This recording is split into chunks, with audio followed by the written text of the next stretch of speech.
आज हम लोग पढ़ेंगे क्या, मॉडर्न थ्योरी ऑफ इंटरेस्ट। ठीक, ये तो पूरा अलग है। वैसे मेन जो इसके लिए प्रोफेसर कौन है, देखो प्रोफेसर क्या नाम है इनका, हेंसन। ठीक है, कहाँ गया है, अरे यार मार्क करवा कहाँ है?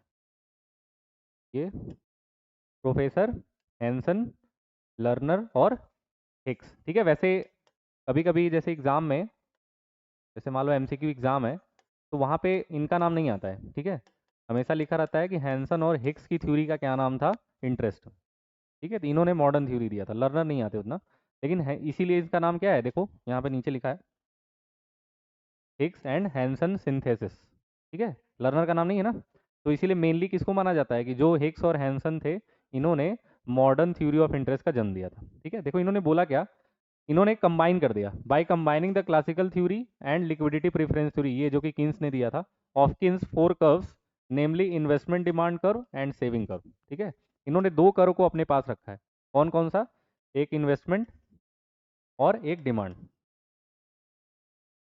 ठीक है, दो कर्व को अपने पास रखा हुआ है, और इन दोनों कर्व से ही हम लोग पढ़ेंगे कि जैसे इसमें नाम आएगा, देखो ऐसे आएगा, I S curve and L M curve. क्या आएगा, आई एस और एल एम। ठीक है, आई एस मतलब इन्वेस्टमेंट सप्लाई कर्व, और एल एम मतलब होता है लिक्विडिटी, लिक्विडिटी मार्जिनल। ठीक है, ये कर्व। ठीक है, तो ये सब ये दोनों कर्व हम लोग पढ़ेंगे, दोनों को एक साथ मिला के पढ़ेंगे। ठीक है, liquidity preference curve and money supply curve are derived on the basis of these factors we obtain following two types of curves. ठीक है, यही दो टाइप्स के कर्व्स हम लोग पढ़ेंगे इसके अंदर, ये दोनों जहाँ एक दूसरे को कट करते हैं, ठीक है, वही पॉइंट पे रेट ऑफ इंटरेस्ट क्या होता है, डिसाइड होता है। वहाँ पे डिमांड सप्लाई था, यहाँ पे क्या कर रहा है ये, इन्वेस्टमेंट सप्लाई कर और एल एम कर, दोनों एक दूसरे को जहाँ कट करते हैं, वो जो मेन इक्विलिब्रियम पॉइंट होता है, उसी पॉइंट पे रेट ऑफ इंटरेस्ट डिसाइड होता है। लेकिन उससे पहले पढ़ना पड़ेगा सर आई एस कर क्या होता है और एल एम कर क्या होता है। ठीक है, तो पहला क्या है बेटा इसमें, इन्वेस्टमेंट सेविंग कर। ठीक है, जिसको हम लोग बोलते हैं क्या, आई एस कर। ठीक है, और देखो इन्वेस्टमेंट सेविंग करो क्या होता है, it is the outcome of classical theory, मतलब लिक्विडिटी प्रेफरेंस से भी पहले की थ्योरी है, जिसको हम लोग क्या क्या बोलते हैं, क्लासिकल थ्योरी बोलते हैं। It means such a curve which shows those various combination of income and interest rate through which actual investment and actual savings, ठीक है, both are equal at each point। ठीक है, मतलब सेविंग्स और investment दोनों क्या होते हैं, इक्वल होते हैं हर पॉइंट पे। ठीक है, जैसी सेविंग्स होती है उसी हिसाब से इन्वेस्टमेंट भी, आप सेविंग से ही तो इन्वेस्टमेंट करते हैं, मतलब इन्वेस्टमेंट का सीधा सीधा रिलेशन किससे है, आपके सेविंग से होता है। ठीक है, सेविंग नहीं होगी तो इन्वेस्टमेंट नहीं होगा, नहीं तो बाकी सारे खर्चे हो जाते हैं। ठीक, तो इन्वेस्टमेंट का रिलेशन किससे होता है, जितने सेविंग्स आप करते हैं उसी से आप इन्वेस्टमेंट करते हैं। The curve showing the equilibrium of actual expenditure in the commodity market is called investment saving curve in commodity market. तो जो इन्वेस्टमेंट होता है, देखो उसका फैक्टर क्या है, rate of interest. Investment is a function of rate of interest. ठीक है, इन्वेस्टमेंट आप तभी करेंगे जब function rate of interest high होगा, फंक्शन रेट ऑफ इंटरेस्ट क्या होगा, हाई होगा। ठीक है, और सेविंग, सेविंग का रिलेशन किससे होता है, फैक्टर ऑफ इनकम से होता है। इनकम जब ज़्यादा होगी तभी आप सेविंग करेंगे, इनकम कम होगी तो सेविंग भी कम होगी। Saving is the function of income, मतलब इन्वेस्टमेंट का relation factor rate of interest, और सेविंग का रिलेशन किससे होता है, इनकम से होता है। ठीक है, इसीलिए आई इज इक्वल टू क्या होता है, एस, ये आई है, ठीक है, नॉट वन है। ठीक है, आई इज इक्वल टू क्या होता है, S. For equilibrium in the commodity market it is necessary that investment and savings are equal. I S curve may be derived with the help of all these reasons. ठीक है, अब देखो आगे जो main जो पढ़ेंगे ये, ठीक है, जितना रेट ऑफ इंटरेस्ट कम होता चला जाएगा, उतनी आपकी इन्वेस्टमेंट क्या होती जाएगी, बढ़ती चली जाएगी। ये कह सकते हैं सर, जितना रेट ऑफ इंटरेस्ट बढ़ेगा उतना इन्वेस्टमेंट आपकी कम होती चली जाती है। ठीक है, उतना रेट ऑफ इंटरेस्ट क्या होता जाता है, कम होता चला, क्योंकि बचत कम होती है ना आपके पास। और सेविंग का रिलेशन किससे होता है, इनकम से होता है। तो जब इनकम बढ़ेगी तभी क्या बढ़ेगा, सेविंग्स भी बढ़ेगा। देखो इनकम बढ़ रही है ना, तो सेविंग बढ़ रहा है, 75 10 हो गया, 5 था, 100 हुआ तो 15 हो गया, 125 हुआ तो 20 हुआ, 150 हुआ तो 25 हो गया। और इसी सेविंग से आप खर्चे करते हैं, इन्वेस्टमेंट करते हैं। ठीक है, जैसे इस 50 में से 5 उसने सेविंग किया, मतलब 45 के खर्चे हैं। ठीक है, 75 में से अगर उसने 10 बचाया है, इसका मतलब क्या है, 65 उसके खर्चे हैं, तभी तो 10 बचाया ना, उसी 10 को तो इन्वेस्ट करेगा। ठीक है, तो इसमें क्या लिखा हुआ है, जितना रेट ऑफ इंटरेस्ट क्या होता जाएगा, बढ़ता चला जाएगा। ठीक है, जितना रेट ऑफ इंटरेस्ट क्या होता जाएगा, बढ़ता चला जाएगा, इन्वेस्टमेंट आपकी क्या होती जाएगी, कम होती चली जाएगी। मतलब रिलेशन आपको क्या दिख रहा है, कि अगर आर बढ़ेगा तो इन्वेस्टमेंट क्या होगा, घटेगा। रिलेशन उल्टा है, आर घटेगा तो इन्वेस्टमेंट बढ़ेगा, ये रिलेशन है। ठीक है, मैंने बताया था मॉडर्न थ्योरी में आपको कि यही चीज़ें ध्यान रखनी होती है। जितना इन्वेस्टमेंट रेट ऑफ इंटरेस्ट कम होता है हम इन्वेस्टमेंट तभी करते हैं, ठीक है, ताकि जब बाद में पैसा बढ़ेगा, जब रेट ऑफ इंटरेस्ट बढ़ेगा तो हमें क्या होगा, फायदा होगा, ठीक है। और यहाँ पे रिलेशन क्या दिख रहा है आपको, इनकम बढ़ा सेविंग्स बढ़ी, इनकम घटा सेविंग घट गई। मतलब इनकम का रिलेशन सेविंग से क्या है, डायरेक्ट रिलेशनशिप है, और रेट ऑफ इंटरेस्ट का इन्वेस्टमेंट के साथ क्या है, इनवर्स रिलेशनशिप, ठीक है। इसीलिए जो IS कर्व बनता है, क्या इन्वेस्टमेंट सेविंग कर्व, वो हमेशा क्या होता है, डाउनग्रेड बनता है, क्योंकि रिलेशन क्या है, उल्टा है ना। इन्वेस्टमेंट का रिलेशन रेट ऑफ इंटरेस्ट के साथ क्या है, उल्टा है, ठीक है। इसीलिए जो यहाँ पे कर्व बनेगा, अब जैसे यहाँ पे देखो वही सेम जो मैंने अभी आपको बताया कि रेट ऑफ इंटरेस्ट बढ़ रहा है तो इन्वेस्टमेंट क्या हो रहा है, घट रहा है।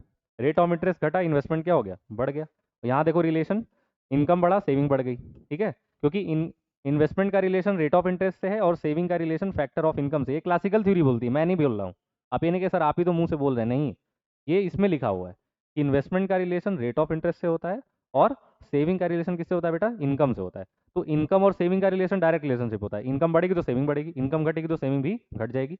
रेट ऑफ इंटरेस्ट क्या बोलता है कि रेट ऑफ इंटरेस्ट बढ़ेगा तो इन्वेस्टमेंट कम हो जाएगी, और रेट ऑफ इंटरेस्ट बढ़ेगा, सॉरी, कम होगा तो इन्वेस्टमेंट बढ़ जाएगी, ठीक है। ये रिलेशन होता है। इसीलिए जो इसका कर्व है देखो, इसका कर्व देखो क्या है, ठीक है, डाउनग्रेड है।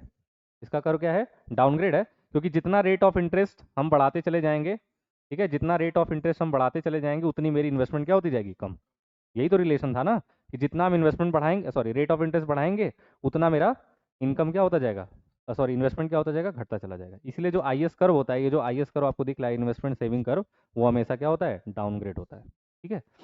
अच्छा, दूसरा क्या था, LM। LM को क्या बोलते हैं, देखो, liquidity preference and monetary supply करो। LM का मतलब लिक्विडिटी प्रेफरेंस, और M का मतलब क्या होता है, मनी सप्लाई, ठीक है, क्योंकि जितना डिमांड होगी उसी हिसाब से सप्लाई होती है। ये क्या बोलता है, ये किसने दिया था बेटा, किन्स ने दिया था, कल आपने पढ़ा था ना, जिसमें सप्लाई फिक्स होती है और डिमांड चेंज होती है, ठीक है। According to Keynes, interest rate is determined by the relative factor of supply of money and demand of money, ठीक है। किन्स ने क्या बोला था कि सप्लाई ऑफ मनी और डिमांड फॉर मनी का जो रिलेशन होता है उसके बेसिस पे रेट ऑफ इंटरेस्ट डिसाइड होता है। At various levels of income there will be many levels of liquidity preference also. मतलब हर लेवल पे आपका कुछ ना कुछ लिक्विडिटी होती है, मतलब कुछ ना कुछ पैसा आप अपने पास बचा के जरूर रखते हैं, ठीक है। In other word, LM curve may be derive from the liquidity preference theory Keynes, ठीक है। LM कर्व को अभी निकालेंगे कि कैसे होता है, देखो, उसमें हमने पढ़ा था कि रेट ऑफ इंटरेस्ट कितना भी बढ़ता चला जाए, सप्लाई पे कोई भी इफेक्ट नहीं पड़ता है, नहीं पड़ता है ना। इसलिए देखो ये जो मनी की सप्लाई है ना, ये देखो सेम है, ये S जो है सप्लाई ऑफ मनी क्या है, सेम है, बट डिमांड में चेंज होता है, क्योंकि इसमें करो क्या था, मैंने सप्लाई का फिक्स बताया था, डिमांड को चेंज बताया था, ठीक है। तो सप्लाई तो फिक्स है, सप्लाई सेम रहेगी। आप कमाते कितना है, 50, 75, 100, 125, 150, मान लो ऐसे कमा रहे, वही सेम है। तो डिमांड, जितना आपकी इनकम बढ़ती चली जाएगी आपकी डिमांड क्या होती जाएगी, बढ़ती चली। कल यही तो बताए थे कि जितना इनकम ज़्यादा होगी डिमांड उतनी ही ज़्यादा होगी, जितना इनकम कम होगी डिमांड उतनी ही कम होगी, ठीक है। ये क्या बोलता है, रेट ऑफ इंटरेस्ट का डिमांड पे असर पड़ता है, कि रेट ऑफ इंटरेस्ट जितना ज़्यादा होगा, रेट ऑफ इंटरेस्ट जितना ज़्यादा होगा उतनी डिमांड कम होती है, ठीक है। तो देखो यहाँ ज़्यादा है तो डिमांड 15 ही है, यहाँ रेट ऑफ इंटरेस्ट कम है तो देखो डिमांड कितनी ज़्यादा है, 35 है, ठीक है। तो आपको देखने को मिल रहा है, क्योंकि मैंने जब ये बताया था आपको, ठीक है, डिमांड कर्व, ये रेट ऑफ इंटरेस्ट यहाँ हाई होता है डिमांड कम होती है, रेट ऑफ इंटरेस्ट जितना ज़्यादा होगा डिमांड ज़्यादा होगी, वही नियम आपको दिख रहा है। तो टोटल डिमांड कितना देखने को मिल रहा है, यहाँ 15, ठीक है, यहाँ 35, 35 और 15 जोड़ेंगे कितना आएगा, 50, ठीक है। अरे इसके बराबर हो जाएगा, सब मनी सप्लाई के बराबर आंसर आएगा। यहाँ देखो 20 + 30 कितना आ रहा है, 50, 50 है ना मनी सप्लाई, ठीक है। यहाँ 25 है, यहाँ डिमांड कितनी हो रही है, 25, 25 + 25 कितना होता है बेटा, 50 होता है। 30 + 20 कितना होता है, 50 होता है। 35 + 15 कितना होता है, 50 होता है। मतलब मनी सप्लाई के बराबर आ रहा है कि नहीं। ऐसा क्यों हो रहा है, ऐसा क्यों हो रहा है, आपको ऐसा क्यों लग रहा है कि सर ये ऐसा क्यों हो रहा है, क्योंकि जहाँ ये एक दूसरे को कट करते हैं वही इक्विलिब्रियम पॉइंट होता है। इक्विलिब्रियम पॉइंट इसकी कितनी है, 50, तो हमेशा 50 से आएगा, चाहे कितना भी रेट घटा लें बढ़ा लें, दोनों को जब हम जोड़ेंगे ये और ये, तो दोनों का जो टोटल डिमांड आएगी वो क्या आएगी, सेम आएगी, 50 ही आएगी, क्योंकि सप्लाई जितना हो रही है उतनी डिमांड भी होगी, क्योंकि वो क्या है, इक्विलिब्रियम पॉइंट है, ठीक है। इसीलिए जब इसका रिलेशन बनाया जाता है LM कर्व का, वो अपवर्ड होता है, क्योंकि इसका जो रिलेशन होता है वो किससे होता है, पूरे रेट ऑफ इंटरेस्ट से होता है। और रेट ऑफ इंटरेस्ट देखो जितना बढ़ता, देखो ये तो सप्लाई का कर्व है, मनी सप्लाई, मनी सप्लाई क्या होती है, फिक्स होती है, ठीक है। और यहाँ आपको क्या दिख रहा है कि जितना रेट ऑफ इंटरेस्ट बढ़ता चला जा रहा है, ठीक है, ये कर्व बना रहे हैं ना, ठीक है, तो ये क्या हो रहा है, LM कर्व क्या हो रहा है, बढ़ते हुए क्रम में जा रहा है, ये, ठीक है। इसका रिलेशन कैसा है, अपवर्ड है, ठीक है।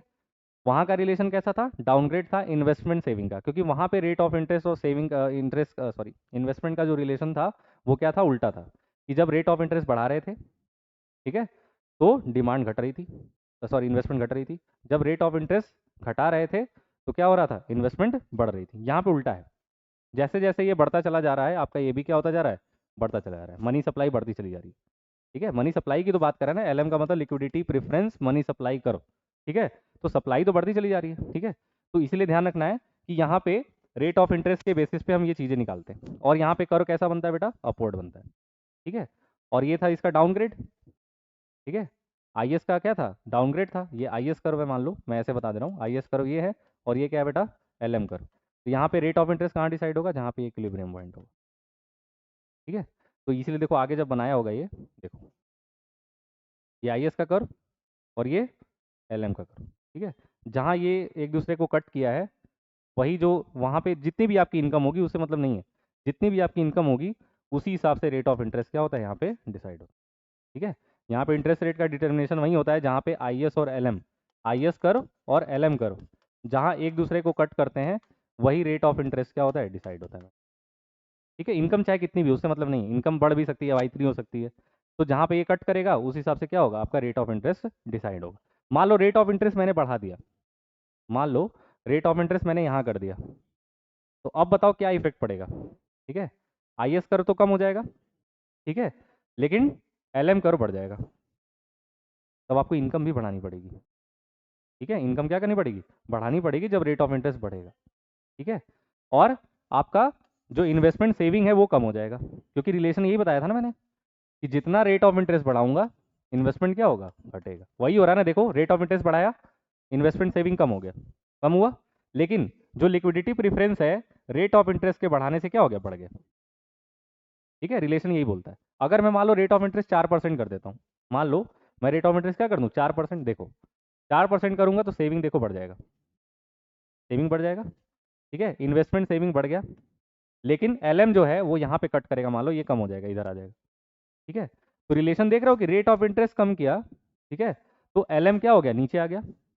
बट जो आईएस कर्व है इसका उल्टा रिलेशन होता है किससे, रेट ऑफ इंटरेस्ट से, तो रेट ऑफ इंटरेस्ट जब मैंने बढ़ाया तो इन्वेस्टमेंट सेविंग कर्व कम हो जाता है, ठीक है, और जब रेट ऑफ इंटरेस्ट घटाया तो इन्वेस्टमेंट सेविंग कर्व ज़्यादा हो जाता है, ठीक है, लोगों की इन्वेस्टमेंट सेविंग ज़्यादा हो जाती है जब रेट ऑफ इंटरेस्ट ज़्यादा होता है, ठीक है, कम होता है, वही सेम लिखा हुआ देखो यहीं पे, ये इक्विलिब्रियम पॉइंट था, रेट ऑफ इंटरेस्ट बढ़ाया, सप्लाई कम हो गई, ठीक है, डिमांड ये एलएम बढ़ गया, ठीक है, जब रेट ऑफ इंटरेस्ट कम किया, ठीक है, आपका इन्वेस्टमेंट सेविंग बढ़ गया और डिमांड ज़्यादा हो गई, ठीक है, कम हो गई, तो यही रिलेशन था कि जहाँ पे मुझे बस ये बताना था इसमें आईएस कर्व और एलएम कर्व, देखो इन्वेस्टमेंट सेविंग फिर से मैं बता दे रहा हूँ कि इन्वेस्टमेंट सेविंग्स और डिमांड में क्या अंतर होता है, देखो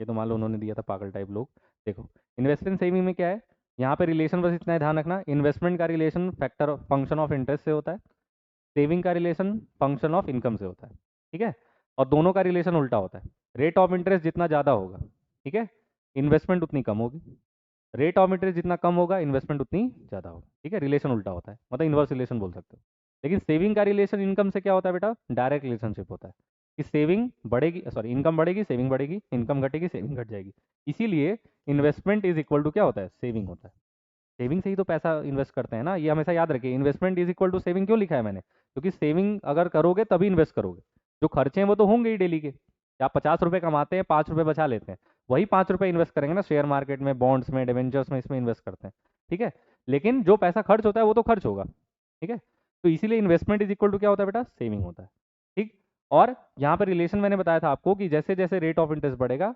इन्वेस्टमेंट घटती चली जाती है, रेट ऑफ इंटरेस्ट घटता है तो इन्वेस्टमेंट बढ़ती चली जाती है, सेविंग का रिलेशन इनकम से डायरेक्ट रिलेशनशिप होता है, यहाँ मैंने बताया था आपको, इसीलिए जो इसका कर्व है वो डाउनग्रेड बनता है, कैसा बनता है, डाउनग्रेड बनता है, क्योंकि रेट ऑफ इंटरेस्ट जितना हाई होता है आपकी इन्वेस्टमेंट कम होती चली जाती है, रेट ऑफ इंटरेस्ट घटता है तो इन्वेस्टमेंट बढ़ती चली जाती है, ठीक है, इसीलिए इसके आईएस कर्व क्या होता है बेटा, डाउनग्रेड होता है, ठीक है। दूसरा मैंने बताया लिक्विडिटी प्रेफरेंस वाला, लिक्विडिटी प्रेफरेंस किसने दिया था बेटा, कीन्स ने दिया था, जहां पे हम ये देखते हैं कि सप्लाई का जो रिलेशन होता है वो फिक्स होता है, लेकिन इसमें जो डिमांड कर्व बनती है जहाँ पे पॉइंट इक्विलिब्रियम पॉइंट होता है, वो इक्विलिब्रियम पॉइंट क्या होता है, वही रेट ऑफ इंटरेस्ट डिसाइड होता है, ठीक है, तो यहाँ मैंने बताया था देखो कि मनी की सप्लाई तो सेम होती है, ठीक है, लेकिन इनकम बढ़ती चली जाती है, ठीक है, इनकम बढ़ेगी तभी तो इन्वेस्टमेंट बढ़ाएंगे ना, और डिमांड भी उसी रेट से क्या होती है, बढ़ती चली जाती है, ठीक है। लेकिन जितना रेट ऑफ इंटरेस्ट बढ़ाता चला जाऊंगा मैं, ठीक है, डिमांड उतनी क्या होती जाएगी, कम होती चली जाएगी। रिलेशन ये बताया था ना कि रेट ऑफ इंटरेस्ट बढ़ा, डिमांड घट गई, ठीक है। रेट ऑफ इंटरेस्ट घटाया, डिमांड बढ़ गई, लेकिन सप्लाई तो, ठीक है, सप्लाई तो ऐसे है, ठीक है, सप्लाई बढ़ेगी घटेगी। सप्लाई हमेशा, मनी की सप्लाई क्या रहेगी यहाँ पे, जब टोटल करेंगे तो ये फिक्स हो जाती है, ठीक है। इसीलिए इसका कर्व कैसे बनता है, ऐसे बनता है, ठीक है। इसलिए आगे जो बनाया हुआ है देखो कर्व, ठीक है, यहाँ पे पूरी इनकम बेस्ड है, ठीक है। जैसे जैसे रेट ऑफ इंटरेस्ट देखो मैं बढ़ाता चला जा रहा हूँ, ठीक है, सप्लाई पे तो कोई असर नहीं पड़ रहा है, ठीक है, लेकिन डिमांड देखो, ठीक है, 100 पे डिमांड यहाँ थी, ठीक है, 185 पे यहाँ चली गई, 210 जितनी बढ़ रही है देखो, बढ़ती चली जा रही है कि नहीं, यहाँ देखो, ठीक है। जहाँ कट करता है वही तो इक्विलिब्रियम पॉइंट होता है ना। मैंने कितने इक्विलिब्रियम पॉइंट बना दिए, 1 2 3 4 5। जब इसको मिलाएंगे यहाँ पे, ठीक है, इस कर्व को जब मिलाएंगे तो कर्व कैसे बनेगा, ऐसे बनेगा, ठीक है, बढ़ते हुए क्रम में। जो ऐसे कर्व होता है वो बढ़ता हुआ होता है, जो ऐसे होता है वो डाउनग्रेड होता है, ठीक है। कोई आपसे पूछेगा सर आई एस कर्व कैसा होता है, ठीक है, तो आप बताएंगे सर डाउनवर्ड होता है। एल एम कर्व कैसा होता है, अपवर्ड होता है, ठीक है। लिक्विडिटी, लिक्विडिटी बढ़ती है, जितना आप लिक्विडिटी बढ़ाएंगे उतना ज़्यादा लिक्विडिटी बढ़ेगी, क्योंकि लिक्विडिटी का रिलेशन ही होता है कि जितना रेट ऑफ इंटरेस्ट कम करेंगे, ठीक है, उतना ही लिक्विडिटी आप बढ़ाते हैं। जितना रेट ऑफ इंटरेस्ट बढ़ाएंगे लिक्विडिटी कम होती जाती है, ठीक है। पैसा आपके पास कम होगा ना फिर, तो वही है। और जहाँ एक दूसरे को ये कट करेंगे वो क्या हो जाएगा पॉइंट बेटा, इक्विलिब्रियम पॉइंट, वहीं पे रेट ऑफ इंटरेस्ट डिसाइड होता है। अगर रेट ऑफ इंटरेस्ट मैंने कहीं बढ़ा दिया तो सप्लाई कम हो जाती है, एलएम ज़्यादा हो जाता है, लिक्विडिटी ज़्यादा हो जाती है, ठीक है, क्योंकि लोग पैसा फिर अपने पास रखने लगते हैं, ठीक है। लेकिन जहाँ रेट ऑफ इंटरेस्ट कम करेंगे, ठीक है, रेट ऑफ इंटरेस्ट कम करेंगे, सप्लाई बढ़ जाती है, ये बढ़ जाता है, ठीक है, लेकिन एलएम करो क्या हो जाता है, कम हो जाता है, लिक्विडिटी आपके पास कम होगी। रिलेशन यही तो बोलता है ना कि जितना रेट ऑफ इंटरेस्ट कम करेंगे सप्लाई बढ़ जाएगी, ठीक है, जितना रेट ऑफ इंटरेस्ट ज़्यादा करेंगे सप्लाई कम हो जाएगी, ठीक है। ये तो आईएस के साथ रिलेशन है। एलएम के साथ रिलेशन क्या है, जितना रेट ऑफ इंटरेस्ट ज़्यादा होगा उतना एलएम ज़्यादा होगा, ठीक है, लिक्विडिटी ज़्यादा होगी आपके पास, ये कहता ये है। और जितना रेट ऑफ इंटरेस्ट कम होगा लिक्विडिटी उतना कम होगा, ठीक है, तभी तो डायरेक्ट रिलेशनशिप बनेगा ना, ठीक है। यहाँ पे उल्टा मैं बोल रहा था कि रेट ऑफ इंटरेस्ट ज़्यादा supply come, rate of interest come supply ज़्यादा, ठीक है। एलएम क्या बोलता है, रेट ऑफ इंटरेस्ट जितना हाई एलएम एलएम ज़्यादा, ठीक है, लेकिन रेट ऑफ इंटरेस्ट जितना कम एलएम भी कम। तो रिलेशन आपको दिख रहा है ना, ठीक है। रेट ऑफ इंटरेस्ट के साथ रिलेशन, आरओआई का रिलेशन आईएस के साथ डायरेक्ट होता है, सॉरी इनडायरेक्ट होता है, ठीक है, समझ में आ रहा है ना। लेकिन आरओआई का एलएम के साथ क्या होता है, डायरेक्ट रिलेशनशिप होता है, ठीक है, कि बढ़ेगा तो ये भी बढ़ेगा, घटेगा तो ये भी घटेगा, ठीक है। इस चीज़ को हमेशा याद रखिएगा कि सर ये इन्वर्स रिलेशनशिप दिखाता है, ठीक है, और ये डायरेक्ट रिलेशनशिप दिखाता है, इसीलिए इसका कर्व डाउनग्रेड होता है, इसका डाउनग्रेड होता है, ठीक है। तो ये था लिक्विडिटी प्रेफरेंस का मॉडर्न थ्योरी, बहुत आसान है ये थ्योरी, ठीक है। किंसन से तो आसानी है, पागल टाइप लोग, ठीक है, कि डिमांड है और उधर सप्लाई है, ठीक है, दोनों को मैच करा, सप्लाई फिक्स करा दिया। इसने ऐसा कुछ नहीं बोला ना कि सप्लाई फिक्स है, इसने बोला कि दोनों चेंज हो सकता है, कि दोनों चेंज हो सकता है, डिमांड में भी चेंजेस आ सकते हैं और आपके सप्लाई में भी चेंजेस आ सकते हैं, ठीक है, कभी भी कुछ भी हो सकता है। लेकिन हम मॉडर्न क्या बोलता है, सबसे बड़ी बात है, वो बोलता है कि रेट ऑफ इंटरेस्ट का इफेक्ट आपके डिमांड और सप्लाई पे पड़ता है, ठीक है, ये याद रखिएगा कि रेट ऑफ इंटरेस्ट जितना ज़्यादा होगा, ठीक है, उतना ही सप्लाई कम होगी और एलएम ज़्यादा होगा। रेट ऑफ इंटरेस्ट जितना कम रखेंगे, लोग अपने पास पैसा कम रखेंगे लेकिन सप्लाई ज़्यादा होगी, यही तो रिलेशन है, ठीक है। तो वही चीज़ है। और उन्होंने बोला ऐसा नहीं, सप्लाई ये फिक्स कर दिया उसने कि सबके पास एक जैसा पैसा है, ठीक है, सब एक जैसे पैसा खर्च करेंगे, ऐसा हो ही नहीं सकता, क्योंकि रिलेशन इनकम से भी होता है। इनकम जितना बढ़ाओगे मैं सप्लाई उतना बढ़ा दूंगा, ठीक है, इनकम जितना कम रखोगे सप्लाई मैं कम कर दूंगा, यही तो रिलेशन होता है ना। आपके पास पैसा कम होता है, आपसे कोई बोले शेयर मार्केट में पैसा लगाओ, लगाएंगे नहीं लगाएंगे, या लगाते भी होंगे तो 1000 2000 लगा देंगे। लेकिन जब आपके पास अथाह इनकम आने लगेगी तो आप सोचेंगे यार ज़्यादा लगा दूँ, आप सप्लाई बढ़ा दोगे फिर, ठीक है। तो ये रिलेशन देखा जाता है ना, कि आप ये बोले कि सप्लाई ये फिक्स है, नहीं मैं 1 करोड़ भी कमाऊंगा तभी 2000 लगाऊंगा, क्यों भाई, ठीक है, मैं पैसा नहीं कमाना चाहता क्या, ठीक है, तो मैं ज़्यादा लगाऊंगा फिर, ठीक है। ये इसीलिए किन्सन की थ्योरी क्या हो जाती है, फेल हो जाती है। ये लोग बोलते हैं नहीं, रेट ऑफ इंटरेस्ट के भी बेसिस पे हम लोग क्या करते हैं, अपना क्या बोलते हैं, सप्लाई बढ़ाते घटाते हैं, डिमांड घटाते बढ़ाते हैं। तो यही था पूरा, ठीक है, समझ में आ गया। ये थ्योरी बहुत आसान है, ठीक है।